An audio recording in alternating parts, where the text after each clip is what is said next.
અમદાવાદ મહાનગરપાલિકાની સ્ટેન્ડિંગ કમિટીમાં કૌભાંડ મુદ્દે ચર્ચા કરવામાં આવી। પૂર્વ ઝોનમાં ડ્રેનેજ લાઇન નાખવામાં મોટું કૌભાંડ થયું। કૌભાંડી અધિકારીઓ પાસેથી 1.60 કરોડની રિકવરી કરવામાં આવી। ભ્રષ્ટ અધિકારીઓ સામે ફરિયાદ દાખલ કરવા કમિશનરને સૂચના આપવામાં આવી। આવક કરતાં વધુ સંપત્તિ અંગે પણ તપાસ કરવા આદેશ કરવામાં આવ્યો છે।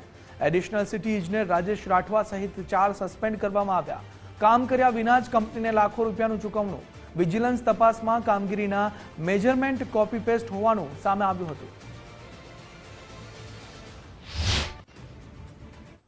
આ ચારેય અધિકારીઓ ઉત્કર્ષ ભાભોર, રમેશ બારિયા, અલ્પેશ મકવાણા અને રાજેશભાઈ રાઠવા અમને જ્યારે પણ આ ગંભીરતા ધ્યાનમાં આવી ત્યારે તાત્કાલિક અસરથી સસ્પેન્ડ કર્યા હતા। એમની પાસેથી 3.76 કરોડની જે રિકવરી કરવાની હતી એમની કોન્ટ્રાક્ટર પાસેથી, એમાંથી 1.60 કરોડની રિકવરી જે છે એ કરેલી છે। બાકીની રકમ એમની પાસેથી મેળવવાની બાકી છે। આજે આ તમામની વિરુદ્ધમાં આયથી વધારે સંપત્તિનો તપાસ પણ થવી જોઈએ અને આમના વિરુદ્ધમાં પોલીસ ફરિયાદ પણ કરવી જોઈએ એવી સૂચના કમિશનરશ્રીને આપી છે।